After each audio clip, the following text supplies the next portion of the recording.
This is the Relevant Podcast.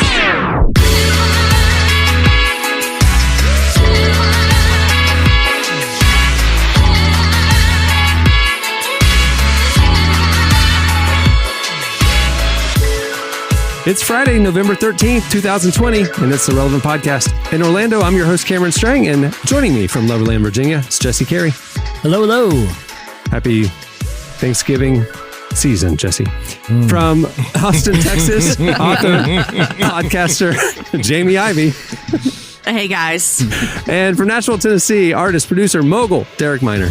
What's happening? I know that Jesse's just a big turkey guy, so I know he celebrates all month long. It's the most overrated food holiday, and I stand by it. Even on the scale of poultry, I would put not only turkey, obviously below chicken. We do not need to go to this. I don't even have it in the duck category. Okay, duck. Oh gosh, that's what I'm saying. Just so stop. there, I said it.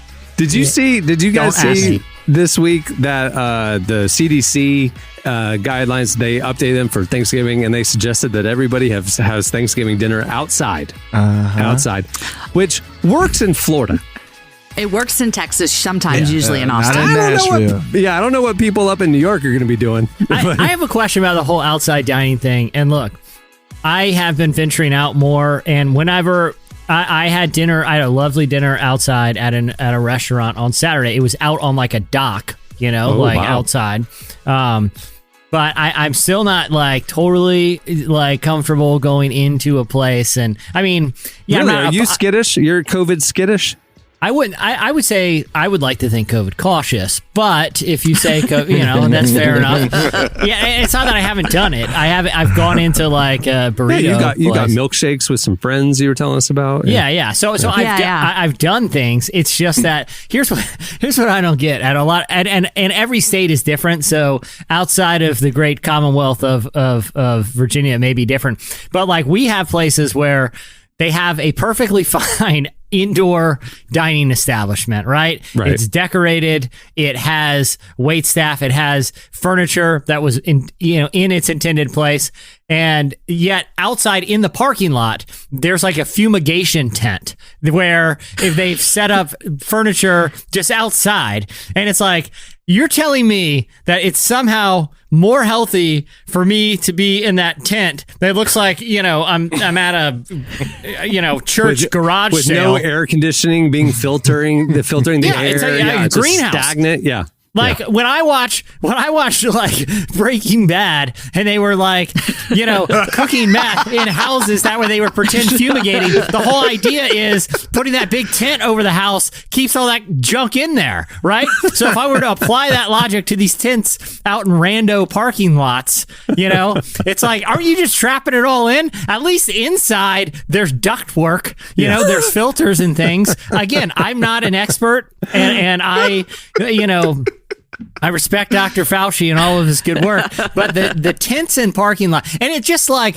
it's depressing driving around, and it's like, oh, there's the Mexican restaurant we'd like to go to, and they have a gigantic tent outside, and just like waiters just milling around hoping someone goes in there. And it's like, I just don't understand all of the different types of precautions. But that, just me. All to say, I don't mind eating outside. I would rather eat outside on a cold day than sit in a random tent in a parking lot on a nice day, personally. There you go. Yeah. We've done Thanksgiving outside pre-COVID a lot because it's just so beautiful. It's like you never know what you're going to get in Austin. It could be freezing or it could be beautiful. I'm like crossing my fingers for a beautiful this year for Thanksgiving. Well, we have a great show in store for you today. Coming up later, one of our favorite groups joins us, Social Club Misfits. They're on the show. They have a brand new album. They're also featured in the newest show of Relevant. You should check that out. And continuing what we started last week, we have our fall wellness segment. This week, we're joined by Angela Manuel Davis. She's a huge fitness and health influencer from LA, and she's Jerry Lorenzo, Fear of God, his sister. So she's coming up later. Is that also Natalie Manuel? Is that her sister too? Yeah.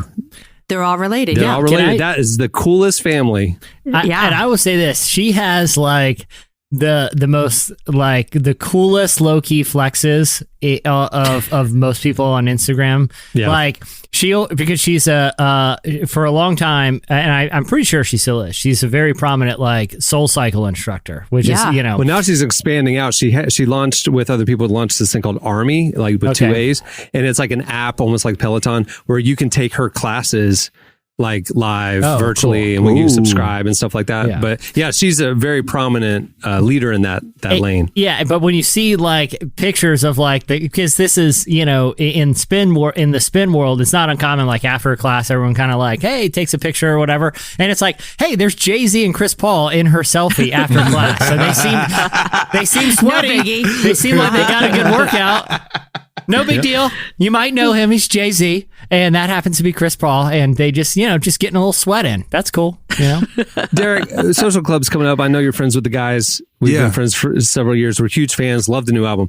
I have a question for you. This is real talk. This is industry behind the scenes. Tell me the truth. Thankfully, Social Club, their new album's great.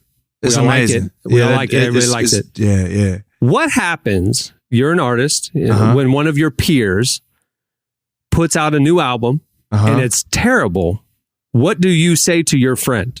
Nothing. You say nothing? You just, if you don't get a text from Derek, then you just know. It's just kind of unspoken. We just sweep it under the rug and we just go act like that didn't happen. And then like I don't, especially when like after like it'd have to be after promo run and all of that. Then I might be like, hey bro, so about that album, but so later on you'll do like let's debrief. Let's constructively talk about what happened. Yeah, but not initially. Yeah, no, it's too much pressure, man. Like people are putting albums out there. They're doing all this press. They're frazzled. Last thing you want to do is be the friend that's woofing at them in the middle of the press run. But so tell me this, Derek. It's too late. Release? Yeah. But could they release a great album and you just not like it? Absolutely. Okay, so you're just, it could still be amazing and I could love it, but you're just like, it didn't do it for me. Jamie, what if, so you, with your podcast, you're interviewing one of your friends who's also an author. She comes on the show to talk about her new book. What if the book is terrible? What if you don't like it? What if you're like, I really wish you cut that down by 15%. You shouldn't have had that. Da, da, da.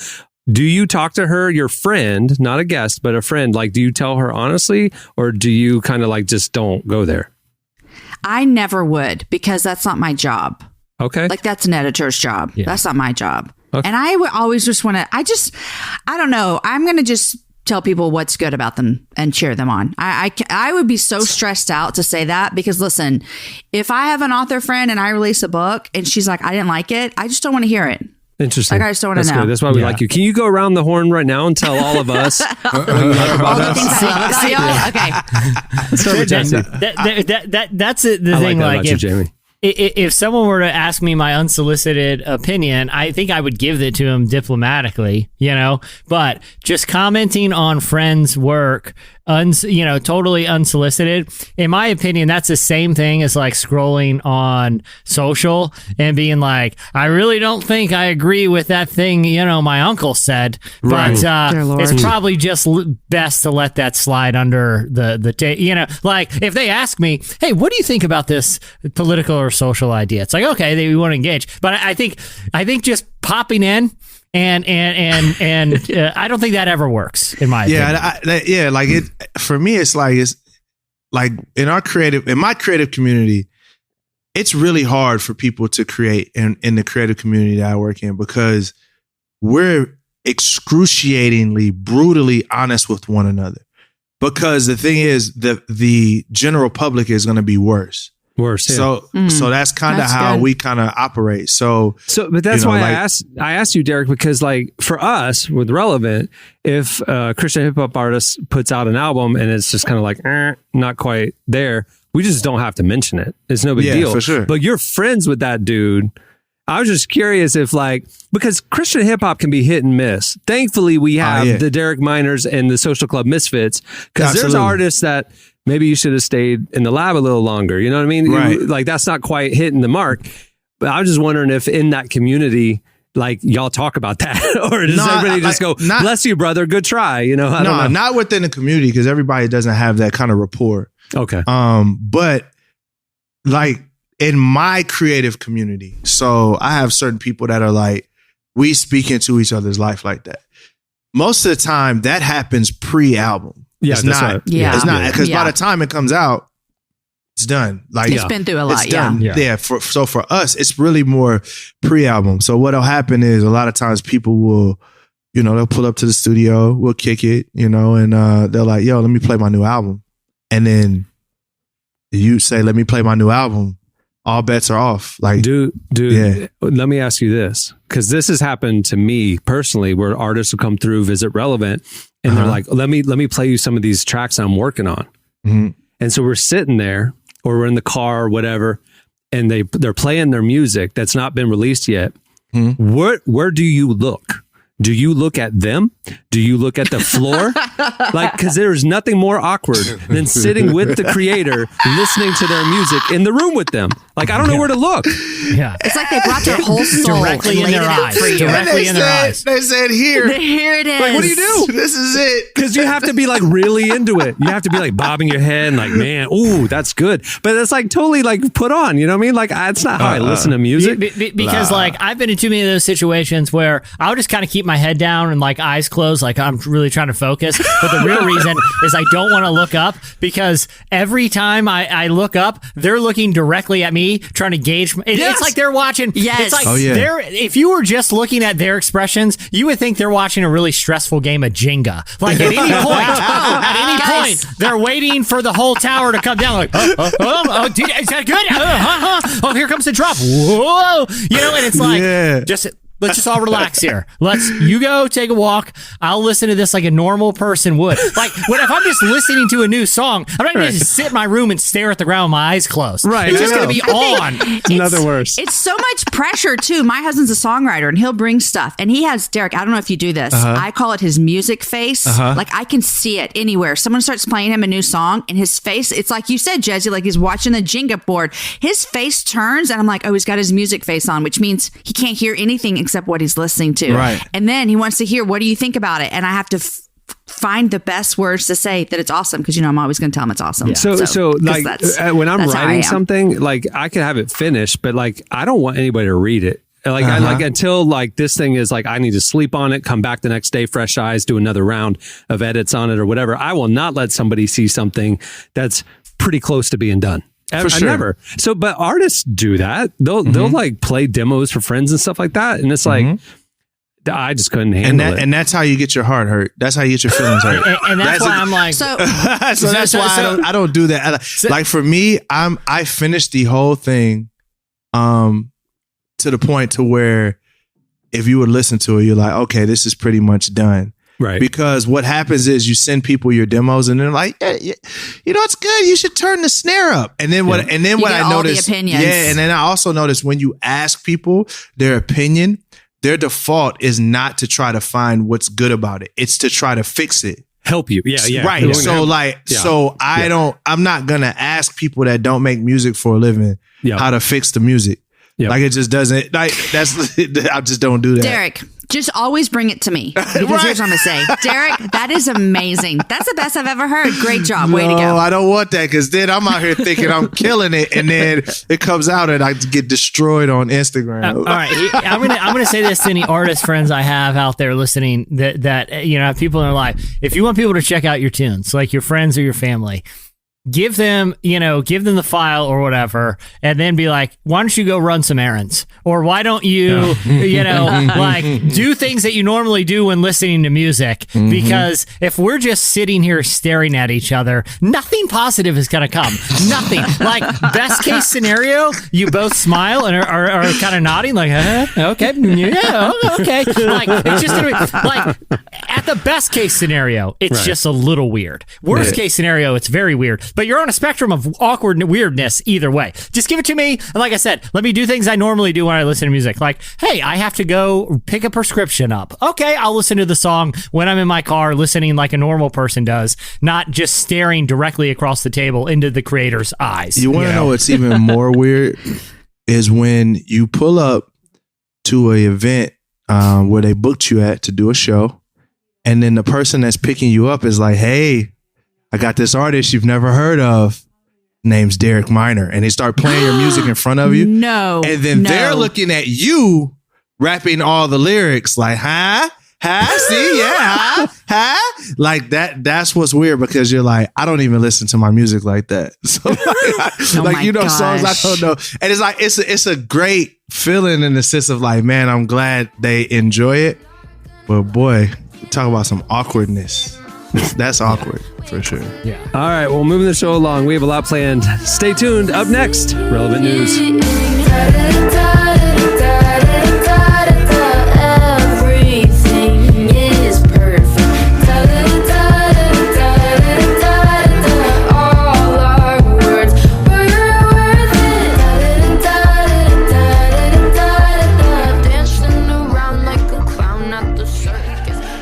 You're listening to Claire Rosencrantz. The song is Backyard Boy. Well, today's show is brought to you by UHSM. These days, finding affordable quality healthcare is more difficult than ever. So if you're looking to save up to 50% on your healthcare expenses, listen up. You don't have to wait around hoping healthcare will improve in the U.S. Instead, join millions of Christians who are choosing health share memberships like UHSM. UHSM is a nonprofit Christian health share with a sole mission of helping you achieve your best health. Protect your health with modern health sharing from UHSM, including programs with prescription benefits from CVS Caremark, no-cost telehealth visits, and access to more than 1 million doctors and providers. Satisfy your medical needs and save up to 50% with UHSM Health Share. UHSM is member-to-member health sharing, and it's awesome. See why millions are choosing this Christian alternative to traditional insurance. You can ask if you qualify for UHSM membership today by calling or texting 833-367-8476.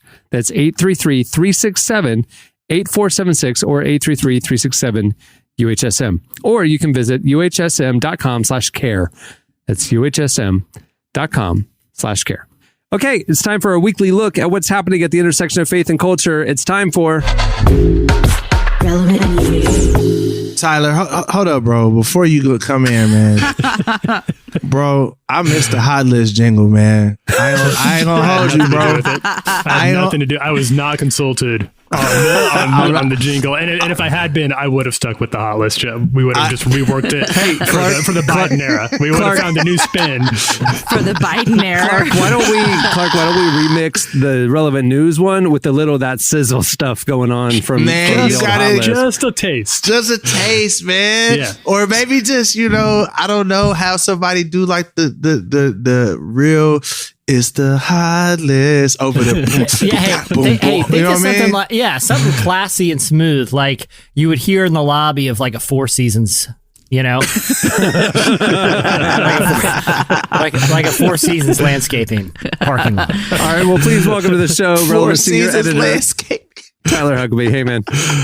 Hey, guys. What's going on this week? Any news? Anything happening in the country? Yeah, pretty slow out there. I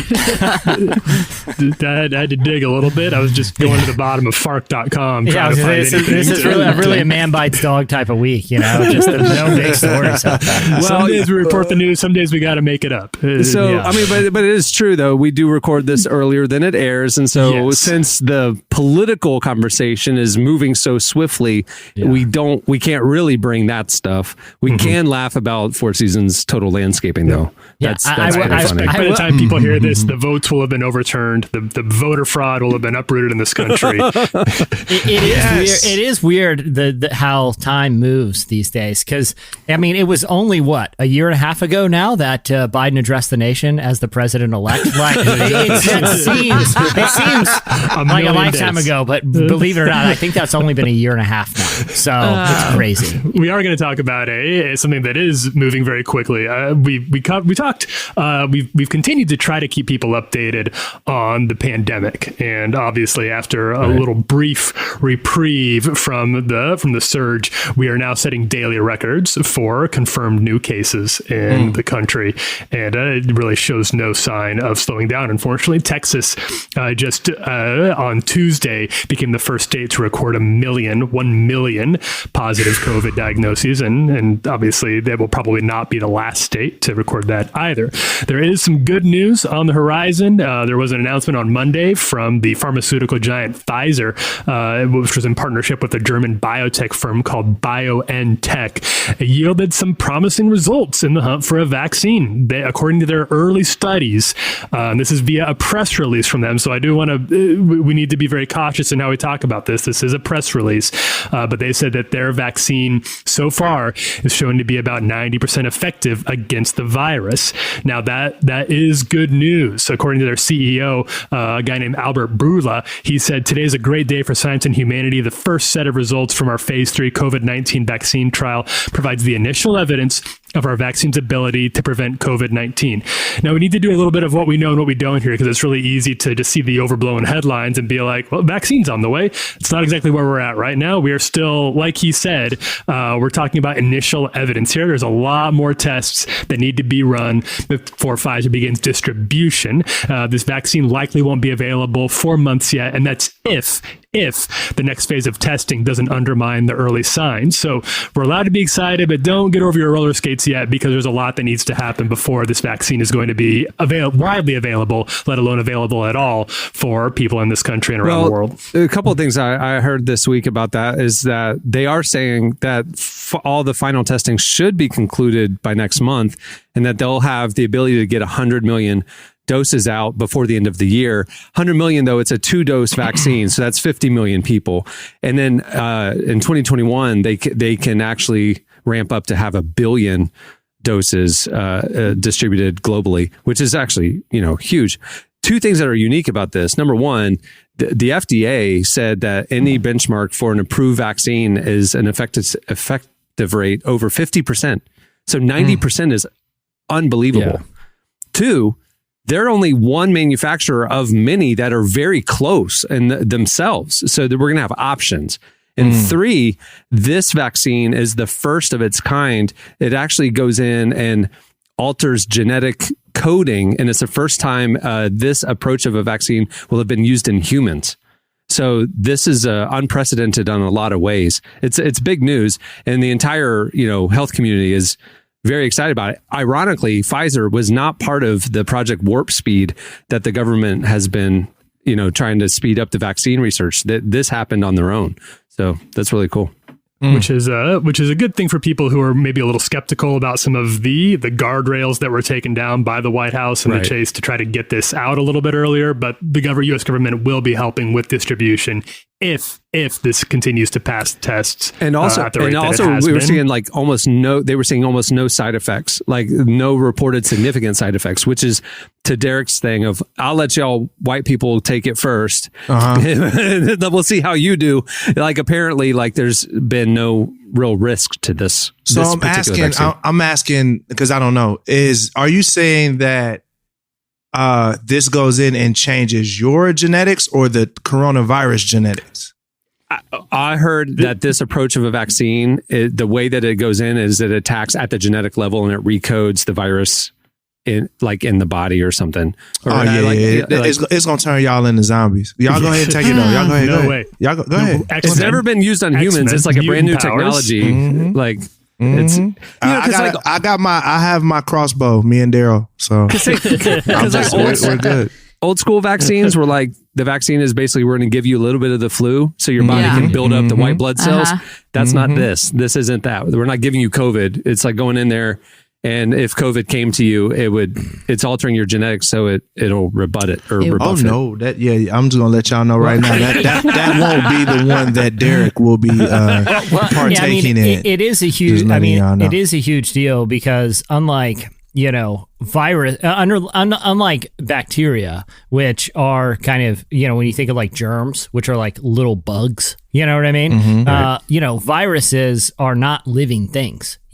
They replicate, but they aren't. It's not like a bacteria. It is something that it's almost like when you think of, like, have you ever walked through the forest and like on your socks there's little barbs connected to your socks? Viruses are more like that in the way that they connect to your cells, and when your cells replicate, the virus ends up replicating.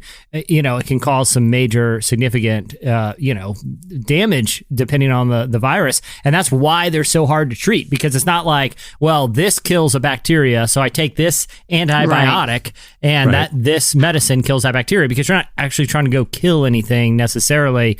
But, for there to be a virus, for a potential vaccine, this relatively quickly is a big deal. I mean, they've been looking for an HIV vaccine for over a decade, and it's been very elusive. I mean, obviously there's effective treatments, but there isn't an effective vaccine because viruses are notoriously, difficult to inoculate against. So it is a really big deal. Yeah. Oh, it's huge. I'm not taking that one for sure. But, hey, well, the good news is congratulations. Hey. I mean, the people that are maybe at real high risk would be willing to jump on the train. Well, that's what they're saying is obviously the initial is going to be super vulnerable. So it's elderly and like nursing homes, obviously frontline workers, healthcare workers, people like that. That's all the people that will get the first wave of vaccine doses. So it's not even an option. Not until not. So they're speculating that if things keep progressing at this rate, that normal, healthy, younger people probably won't get the dose available to them until summer or late spring next year. Okay. Yeah. It'll trickle down from most vulnerable to least vulnerable as far as availability. And they're talking about the government's going to make it available for free. So everybody, so Derek can get it if he wanted it, I wonder how much of normal life will return, even when vaccinations are readily available and readily kind of, tested to the point where a majority of the population feels safe taking it. I do just wonder how many things people are just like, you know what, I kind of like this about the new way of living. And I'm just like, I think a lot of people are going to be working from home just for now on for a lot of reasons. Many of them just practical and financially kind of prudent. Mm-hmm. But when it comes to just how people have kind of rewired their social lives, I do kind of wonder what that's going to look like. Because I've kind of liked every weekend waking up knowing I don't have any plans. Like prior to COVID, it was like on Saturday. It's like, all right, what time is this birthday party? I got a cookout thing here. I got there's a soccer thing over here, and it's like you're just waking up with that feeling of like, I'm not going to be back on my couch just hanging out probably till 8 or 9 tonight. And so, but during COVID, it's kind of like, dude, I kind of like this. I kind of like having no obligations on the weekends. That's been kind of nice, Yeah. Hey, look, like I said, bro, altering my genetics, that just ain't in the cards for me. Look, man, my wife has been making elderberry syrup. We've been taking vitamin C. We've been wearing masks. I don't think vitamin C works against the virus, though. Hey, look, listen. They say vitamin D is one of the biggest. Vitamin D. Yeah. I get out in the sun when I can, and we're going to just kick it, and we're going to see what happens until they find a virus, till they find a solution that doesn't change my DNA. Listen, they're going to have options next year, man. So many oils. Yeah. I'm diffusing so many oils. Essential oils, thieves. I'm using thieves. Listen. Oh, sorry, Young Life. If y'all are listening, I know it's a rep for Young Life that's listening here. Y'all can send me as much thieves as you want. I'll put it. I'll do an Instagram post or whatever. Like, listen, man, I need to get sponsored because I'm tired of spending all this money on them doggone oils. They good though. You feel me? They're good. They good though. You feel me? I may be damaging some of my organs with the level of diffusing I'm going on, but to my knowledge, the liver's very resilient, and who knows? I might be doing some good too. You can't tell me that thieves doesn't cure coronavirus. I refuse to believe it. Thieves cures everything. They put that on during the Black Plague. I know the whole story. It was during the Black Plague. The robbers would go in and rob different places, and they put that thing on, that thieves on. And look, if it can cure the Black Plague, it can cure coronavirus. I believe it. So, Young Life, holla at your boy. Speaking of alternative methods of healing, people, we got a story coming from the folks at Bethel Church today that I also want to talk about a little bit. So this is This is a story from up in Redding, California. A senior associate leader by the name of Chris Valentin, who has been at Bethel Church for a while, he made headlines for prophesying that President Donald Trump would clinch a second term in our election. Now, on Tuesday, Valentin took to Instagram to apologize for dropping the prophecy ball, I guess, seeing as Biden had won. He said, quote, in the video, he said, I was wrong. I take full responsibility for being wrong. There's no excuse for it. I think it doesn't make me a false prophet, but it does actually create a credibility gap. And a lot of people trust me, trust my ministry. And I want to say I'm very sorry for everyone who put their trust in me. Now, the reason I'm not playing a clip of that is because he deleted that apology, that Instagram, after he posted it. It'd been up for a while and then he pulled it down. He put up a new post in which he wrote that he had decided to wait until the official vote count is complete. As it appears that there is a significant amount of discrepancy in the process. Obviously, he did not produce any evidence for the discrepancy, but so far claims of widespread voter fraud that have been made by the president himself and many of his allies have so far amounted to hot air. He said that he said he will issue another apology when and if he is satisfied. He didn't that the say vote that. count was Did he say that for real? Yeah. He said he'll do another apology. Okay, go ahead, Jamie. No, I just have a question. So he didn't say like, oh, I think President Trump's going to win again, or I hope President Trump's going to. He said God told me. Yes, this was a prophecy. This is a prophecy from the Lord himself. Well, that was the idea at the time. Jamie, but that listen, just because he falsely prophesies does not make him a false prophet. Clearly, a false prophet is someone who. Hold on, let me. I know what will solve this. Let me see. But a prophet who presumes to speak anything in my name I have not commanded. Let's see, blah, blah, blah. You know that one. Okay. Hold on. I didn't say it. That might just be the word of the Bible. So maybe we should, unless you're very, very sure, maybe just don't toss some things out there and then say, that doesn't count as false prophecy because even though I prophesied and it ended up being false, like let's be a little bit more reverent about that whole concept, because it does seem to be something that even though this guy might not be taking it very seriously, clearly the Bible does. And dude, there's a lot of prophets that prophesied that Trump would win that are now trying to figure out the loophole to get out of the prophecy. Do you remember that clip I sent y'all last week?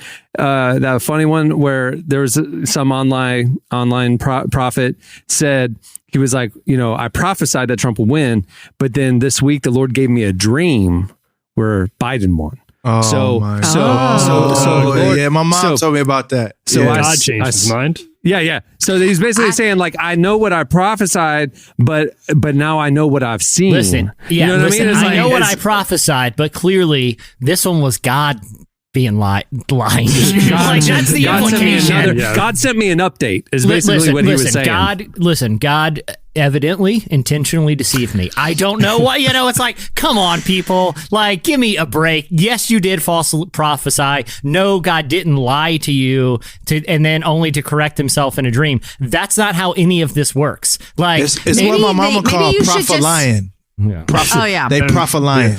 Mrs. Minor, maybe you should just write these things down in your prayer journal. Just write them down in your prayer journal, and then you don't have to take it to the Instagram and all the things. Have to be on IG. Yeah. Prophet lying. Cameron, I thought you were going to tell us about the video you sent us of Paula White. No. That's the video I thought you were talking about. She wanted the African angels to pull. That's different, though, because she was praying. That's different. She was praying. She wasn't prophesying. But the other thing, and then I'll get off my soapbox. That's the wrong backup, Paula. They ain't gonna help you. I'll get off any kind of soapbox here too. But it's like, oh wait, someone who's vocationally a prophet, that's their job because they ask people to give them money so that they can do that job. Wait, you're now hedging your prophecies because you've been wrong so many times. It's like, okay, there's so much wrong with all of this that I don't. It's like it makes me. It honestly really, really disturbs me that this is facts. So do you think Jesse people could say I feel like I'm a prophet? I definitely think they can, but I think the Bible talks about, I mean, the fivefold ministry, there's prophets, apostles, teachers, you know. But some people would say some of those don't exist anymore. The Baptists would that is correct. So this is where we're getting into Holy Spirit theology stuff about, you know, tongues and gifts of the Spirit and all that kind of stuff. We're not going to go there because our audience represents all of them. But the Bible did talk about different roles, and there's definitely streams in the church today that continue to operate in that model. But to Jamie's point, it's not unfair to say, you know, that is a gray area theologically. You know, like there are people who are very respected on both sides of you know, that have come to different conclusions and different understandings about how the Holy Spirit operates now versus how the Holy Spirit operated in the days of the early church. That's fine. But I think we can all agree what's not black and white is false prophecy. Like, that isn't something that any reasonable theologian thinks is okay if you hedge your bets. No gray area. No, it doesn't work like that, man. Right. And especially these people, no wonder they're hedging their bets, because a lot of them accept donations for their prophecies. Like, go to any of those prophets websites. I guarantee you there's a donate button somewhere. Support my ministry or whatever. When did you get so cynical? You didn't used to be so cynical. This isn't cynicism. This is because I'm not cynical of prophecy. I think it can be very powerful, but I think I believe that we can have prophets right now. Yes. So do I, but I also think that you know, we're seeing a level of spiritual abuse that is true. That it should be, because this isn't cynicism. I believe in the church. I love the church. Like, I really do. But I do think that's why it should be so outrageous when you see degrees of spiritual abuse just, you know, get pardons because the person's like, my bad. You know, it's like, no, you that's not cool, man. Like, not at all. Yeah. You know? I agree. Clark, play the clip of what I just sent you. This is really funny. So the comedian Kev on stage, who has been on this podcast, he shared this. He shared this. He's not on it, but this is hilarious. The Instagram account Church Milk originally posted this, but there's a comedian named Jarrell Quinn who. So you're going to hear the original guy, and then you're going to hear the comedian Jarrell Quinn's take on this prophet. So there you go. So let's play for a minute. Here's what Prophet Karn is saying to you today. I prophetically prophesied that Trump will be reelected. But as a prophet,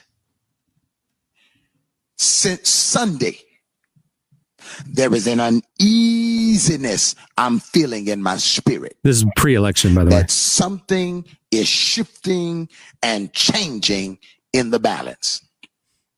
And the church must do what he's commanded us to do. I'm telling you what I heard, and I'm also telling you what I saw. In my dream, Joe Biden was the president. That was the dream. But I have prophesied that Trump will triumph. Here's what I'm saying to you today. This is the comedian. Listen, this is the comedian. I prophesied that I would be changing my eating habits. But as I continue to drive by all of these restaurants, there's an uneasiness in my spirit. I'm talking the Wendy's, man, the Cheesecake Factories, the In-N-Outs, my God, the Checkers, the Rallies, depending upon which region you're in. It's called something. I don't have time to teach that. There's a shifting in my spirit. I'm telling you what I heard and what I saw. I heard the Lord wants me to be a vegan. I saw myself eating a Chick-fil-A sandwich. What I heard and what I saw. There you go. That's good. Yeah. That is funny. It's a little way. You know, I heard, but then there's a shifting, and I saw something else. I just love covering all the bases. This is work if you can get it. This is shifting. This is the day before the election and he sent that out. So he just covered all his bases, you know. I love how if there are a bunch of clauses that show up like in your mortgage paperwork, like, but if this circumstance has happened, this like, it's like, okay, I don't think we need these prophecy contract clauses. It seems pretty cut and dry how this should operate here. I don't know that we're building in escape clauses, into the prophecies. That might be a sign we're going down the wrong road here. Or maybe you didn't hear the Lord. All right. What else you got, Tyler? Prophet line.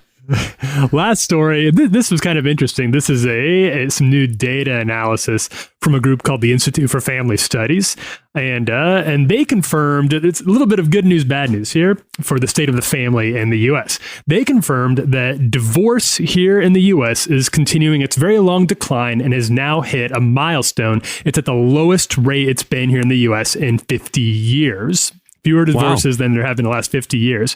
Last year in 2019, just 14.9 out of every 1,000 marriages ended in divorce in the U.S. What? Hold on, seriously? I thought it was 50%. You're saying 14.9 out of 1,000? 14.9 out of 1,000. That's 1.4%. That can't be accurate. The 50% number that people will sometimes get often has to do with people with marriages that continue with multiple divorcees, people whose marriages end over and over. It's the same people, which kind of inflates that 50% number that some people really latch on to. But first-time divorce is actually extremely rare. And that means longer marriages too. In 2010, the median length of the American marriage was 19 years. 2019, it's jumped almost a full year to 19.8 years. And this trend is expected to continue throughout 2020. Despite the pandemic, there was in March, there was an early rush of divorce proceedings back when people were like, oh no, I'm going to be stuck with this person for who knows how long. So a lot of divorces got out of the gates early on, but that's kind of leveled out. And actually studies show that most couples say they feel like the pandemic has brought them closer together over the course of being stuck together. They feel like their marriages are a little bit stronger. Now, there's the caveat here. It's a significant one, is that the marriage rate itself, the general marriage rate, has also fallen to its lowest point in the past 50 years. That's what I was going to guess as to why it was. Now. Yeah. Exactly. So the people who eventually finally do decide to get married, which is a smaller number, have probably stronger relationships that last longer. You know what I mean? That's exactly right. That's interesting. Wow. Their researchers are talking about what they're calling the marriage divide, and the marriage divide is actually growing along economic lines. People who are college educated, who have a little more money, far more likely to get married than people who have less money. The marriage is becoming sort of financially just not always an option for a lot of people in lots of parts of the country, where they just don't feel like they can afford to get married, and so they don't. And it's cheaper to get married. You only have one rent. You don't have to live in two different places. Well, because if you're financially unstable, your job is unstable, and you don't feel maybe not be living in the same place. You don't know how long you're going to be there. You're in and out of apartments, so it takes away from the idea of marriage just being as much of an option. According to the study, 64% of Americans in the top third of the economic bracket are likely to be in an intact marriage. That's true of just 24% of Americans in the bottom third of the economic bracket, and that is also a trend that doesn't look like it's going to be slowing down anytime soon. Obviously, as the wealth gap just grows wider and wider in the country. Wow. Interesting. Yeah, I would guess that's when you were saying that, I was like, I bet people are getting married later, and B, I think a lot of people maybe not even get married. They would just cohabitate for as long as they wanted to without getting married. But so then you can't get divorced. It is just interesting though, like 50 years. I mean, that's 1970. I mean, back in the 60s leading up to that point, like, divorce was scandalous, it was rare and like you're shameful, whatever. And then all of a sudden I was like, now I guess my perception is that people get divorced pretty, commonly. 50% is kind of the stated stat. So you're saying it has dropped significantly. That's crazy. But that's a good thing for in a lot of ways. It is a good thing. There's every study says that marriage is overall a benefit to society. People who have stable homes to grow up in, especially for raising kids, it's like it's a net positive for the country. So longer marriages definitely good, but fewer marriages maybe not quite as good. But also that comes down. But also poverty.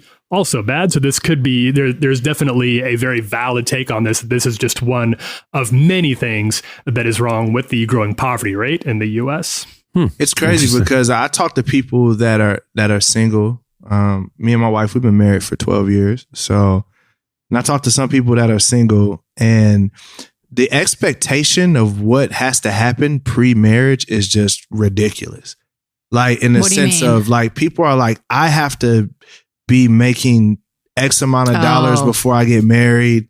I have to have all of these things set up, and it's like, there's no way. I think that's probably a lot of that's scary as far as if we're talking about like the poverty aspects of that. Because like when me and my wife got married, we was broke. Oh, we were broke. We were dirt broke. I had a dream. Yep. I had a plan. And that's not to say that it's not good to think about, stability. But I think we have this idea of with marriage in America, at least around the circles I know with a lot of single people, is that things have to be 150% perfect or it's not worth it. And I can say honestly, without a shadow of a doubt, I would not be where I'm at today without my wife. Like she has enhanced every aspect of my life, just health, career. And I think she'd say the same thing. At least I would hope. We helped each other out early on in our marriage. So, it's kind of this. It is an alarming stat. I guess can't get divorced if you don't get married in the first place. Interesting. All right. Well, for a lot more content like that and some random videos of televangelists doing crazy things, check out Relevant News at relevantmagazine.com every day. Tyler's posting a lot of stuff, though. There's a lot happening. All right. Thanks, Tyler. Thanks, everybody. Stay tuned. Up next, Social Club Misfits joins us.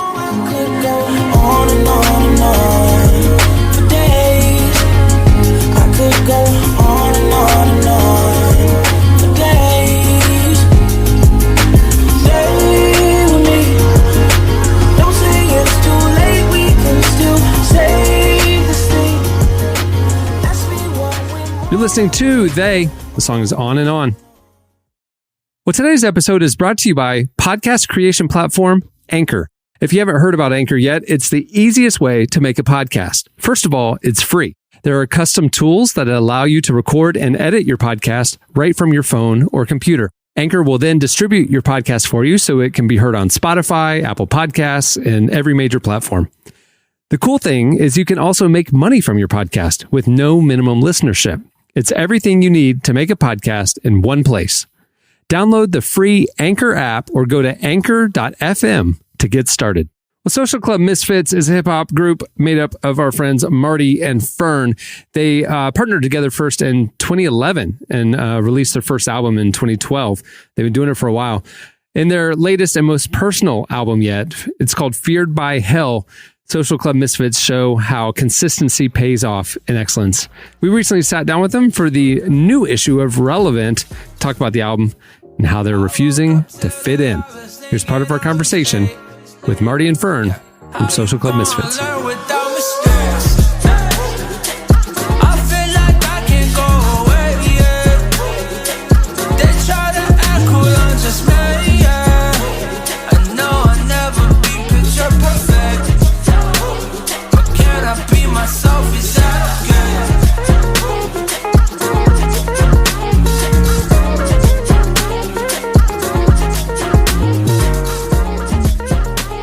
All right, so let's talk about the album. What do you feel like sets this album apart from some of your previous work? This album, number one, the biggest difference is I was able to produce 9 songs in this project. I started producing in 2017.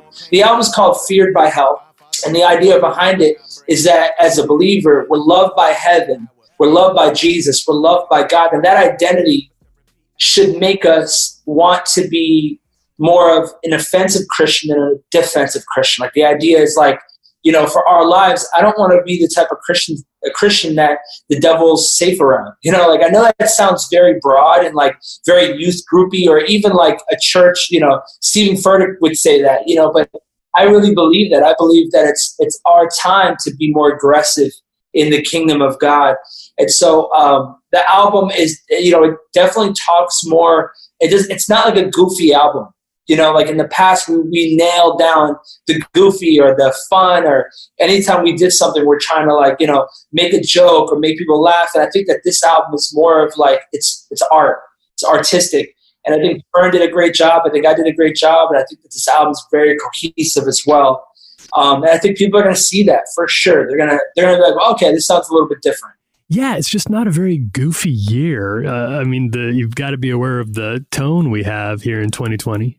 Yeah, absolutely. And you know what? One thing me and Fern always talk about is like how tone deaf would we be if we released another song, the first single being something about how great we are. You know, like it's really easy to make a song like Every Time, or like we have in the past, where it talks about, you know, this year is our year, we're pumped, you know, God's blessed us. But like that song is tone deaf in culture right now. Like for us to make a song about, like I even think it's tone deaf for rappers to flash money right now. I feel like, you know, people are struggling, everyone's on unemployment, like what are you doing? So I think for us, it's like we wanted to make an album that was mature enough to play. You know, I think end goal for us is like, we love doing the House of Balloons tours. We love that way more than doing, you know, as much as we love Sadie Robertson, she gave us a great opportunity. That was a great opportunity, but we had to grow out of the performing in the youth group. You know, we had to elevate the music to be something that could stand side by side with mainstream, and people would be like, oh, the content might be different, but the sound of excellence hasn't changed, you know? It's an act of God. Never thought I would make it this far. I know, yeah, it's an act of God. Never thought I'd make it this far, but I did.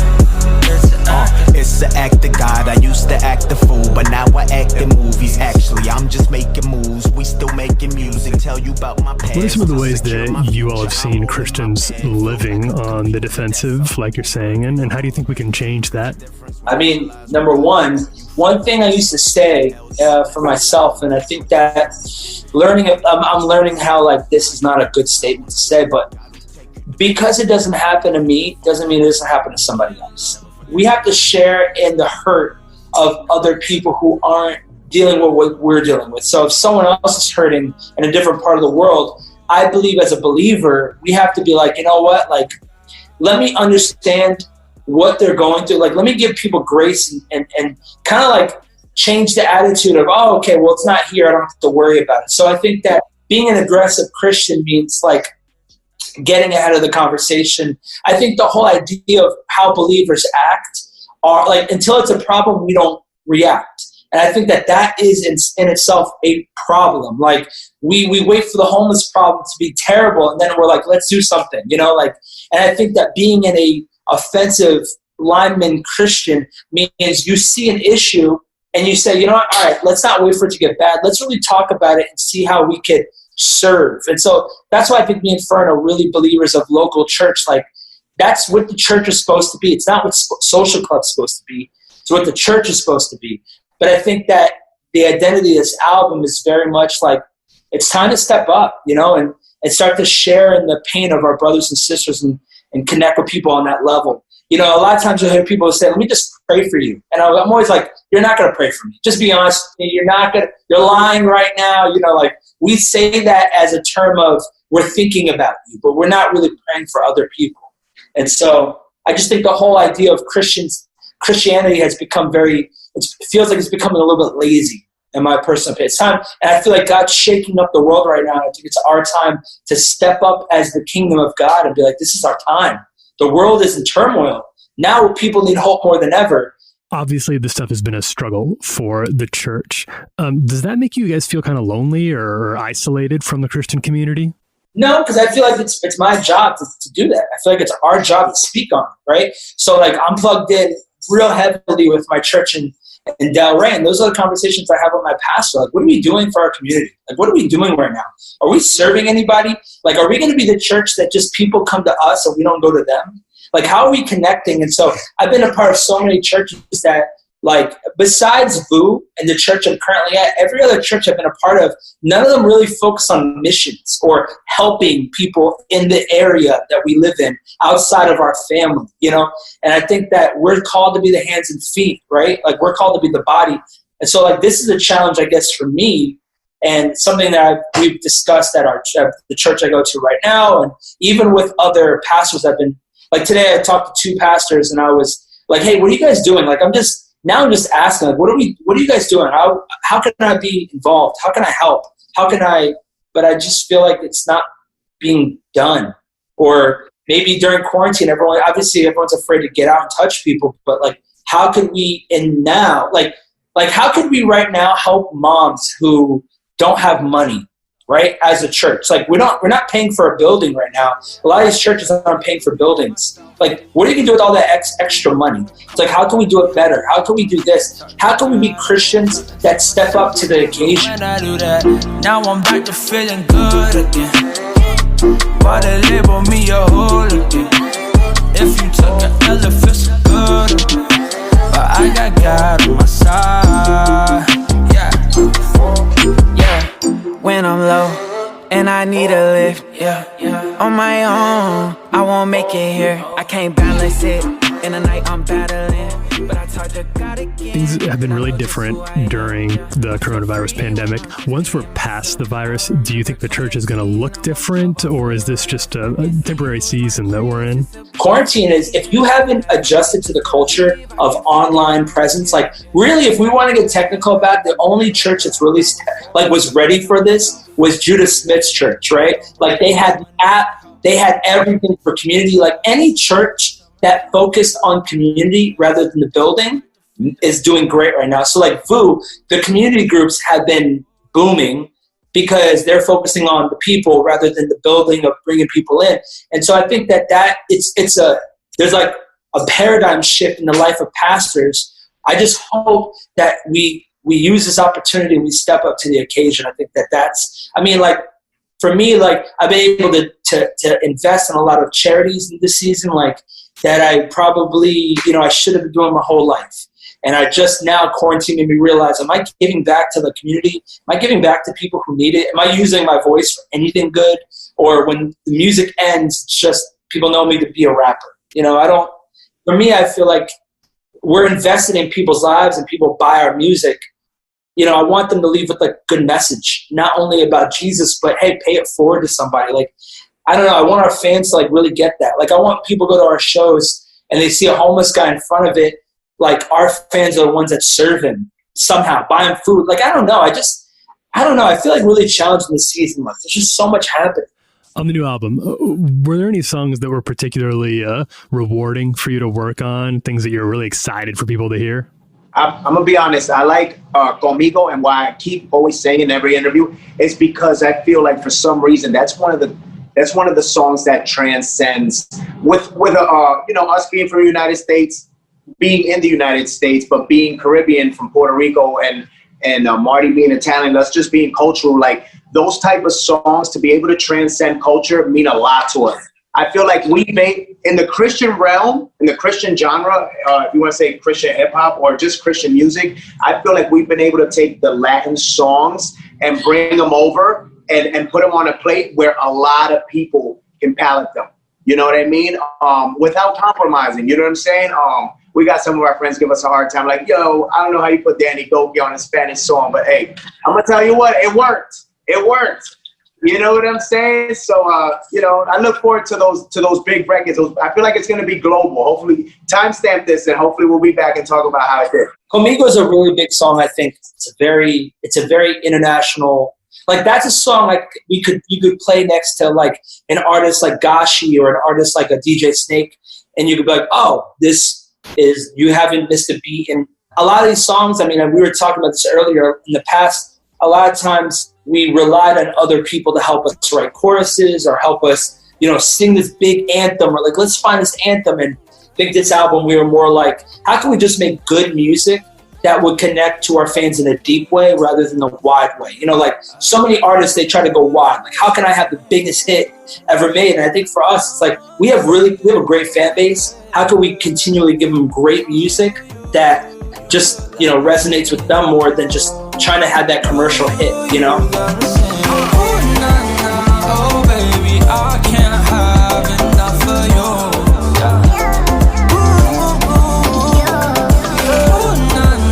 Oh, baby, I can't have enough of you.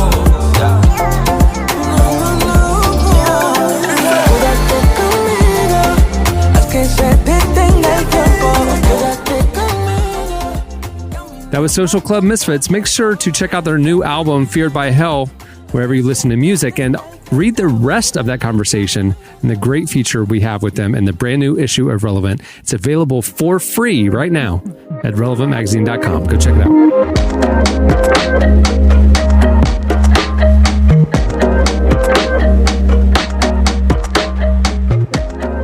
Have you ever experienced a sudden loss of a friend or family member? How about a loss at the apex of your career? A decision that is catching up with you years later that you regret. Perhaps you're seeking new perspectives on age-old truths. If so, the book Resolve is for you. Written by business entrepreneur and industrial designer Mitch Baker, Resolve invites you to peer through the lens of his life to see the hope he found in Christ during his darkest hours and moments of doubt and despair. It may have seemed as if he was wrestling with grief or truth, but ultimately, he was searching for purpose. Woven within his stories are imaginative modern-day parables and scriptural references that bring the readers into a deeper understanding of what it means to infuse truth and hope into our everyday lives. Pick up a copy of Resolved online at Amazon or Barnes & Noble today, and head to www.mitchbaker.com for more details on the author, and be encouraged to step back, take stock, and keep going on your own journey of purpose. Again, that's www.mitchbaker.com.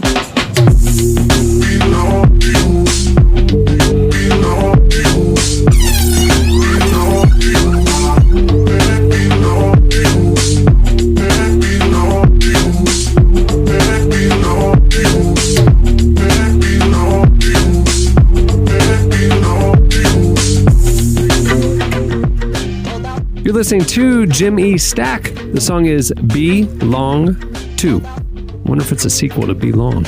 Well, it's the latest installment of our weekly fall wellness series that we kicked off last week, brought to you by UHSM. This week, we talked to Angela Manuel Davis. She's the founder of Army, a boot camp to train your mind and body. She's also a motivational coach, a Nike athlete and speaker, and fitness influencer. Angela sat down with our very own Tyler Huckabee this week to talk about the connections between exercise and spiritual health. Like we mentioned last week, this fall wellness series is brought to you by UHSM, member-to-member health sharing. You can see why millions are choosing this Christian alternative to traditional insurance by checking out uhsm.com/care or calling 833-367-8476. Awesome program. You can save 50%. Okay, here's our conversation with Angela Manuel Davis. All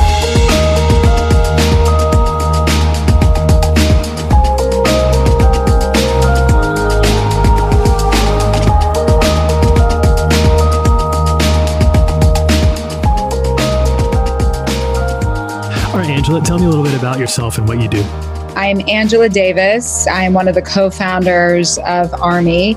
It is a fitness brand where we fight for and with each other for our best lives. It is, I like to describe it as this communal, connective fitness. It is an opportunity for me as a coach to marry sport and spirituality, to take advantage of physicality in the sense of putting my athletes, we call every participant an athlete. If you have a body, you're an athlete.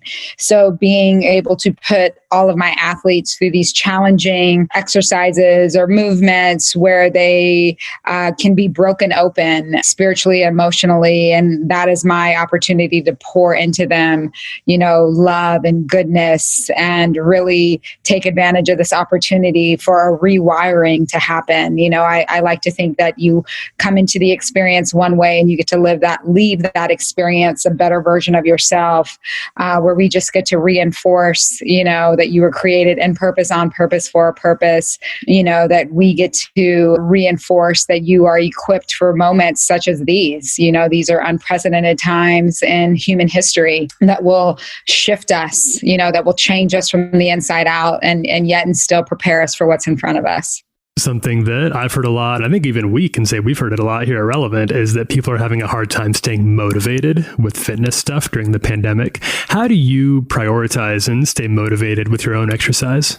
Well, for me, it's a lifeline. You know, like I am a mother, I have 2 kids, and I know that I want to be around for my kids. And I know part of me being around is me being healthy. But me, like so many other families all over the world, we are really juggling, you know, this new load of, you know, working from home and, you know, being, you know, our kids' teachers at home and everything that went on with the pandemic. And it was overwhelming and it was challenging. And so the only way that I knew how to get through it was to find a way to stay strong in my mental, spiritual, and emotional state and physicality, and you know, what I do allows that, and staying in community, really.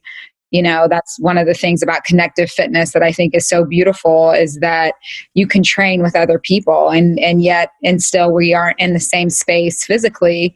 We could still, you know, be on a Zoom, or we can be on an IG Live. And if I can just find a group of people to train with every day that'll hold me accountable to continuing to show up, you know, that breathes life into you in a different way. And so I have found that has been kind of that link that has been needed to keep me pushing in this time. Have you seen fitness impact your spiritual life? It has really deepened my faith, kind of being the pioneer in this style of coaching that I have, where I do marry the two, where I do marry sport and spirituality. I don't recall ever seeing anyone do that or experiencing anyone do that to the degree in which I do it.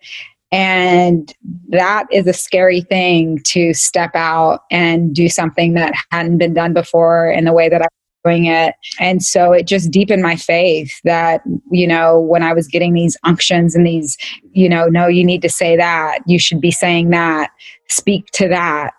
And it seemed so unprecedented, you know, to talk about the things that I began to talk about in these settings. And so I had to trust it, and I had to believe I was being directed and guided in a bigger way. And regardless of the outcome, I just needed to be obedient to the call.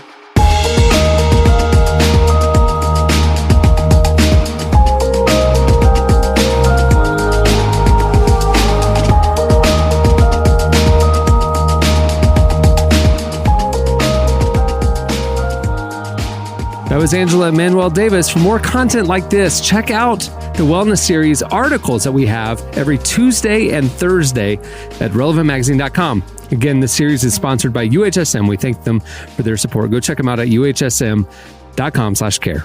Well, thank you also to Social Club Misfits for joining us this week. You can follow them on Instagram at Social Club Misfits, and make sure to get their new album, Feared by Hell. It's great. And check out the feature we have with them in the new issue of Relevant, which is available now for free, thanks to UHSM, actually. You can go check it out, read it at relevantmagazine.com. Not only do we have the feature with Social Club Misfits, but we've got Letitia Wright, Matthew McConaughey's on the cover. It's a stacked issue. It's amazing content. Go check it out right now at relevantmagazine.com. On that note, we'll wrap it up. I'm Cameron Strang. I'm Jesse Carey. I'm Jamie Ivey. I'm Derek Miner. We will see you on Tuesday. Have a great weekend, everyone.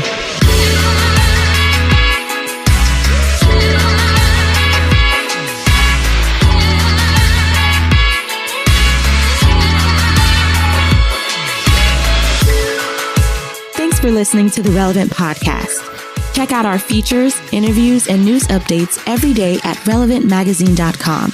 And make sure to follow Relevant on Facebook, Twitter, and Instagram for the latest. For more great podcasts, browse the shows on the Relevant Podcast Network, which you can find at our site. And while you're there, don't miss the all-new era of Relevant Magazine. A new issue releases every other month at relevantmagazine.com.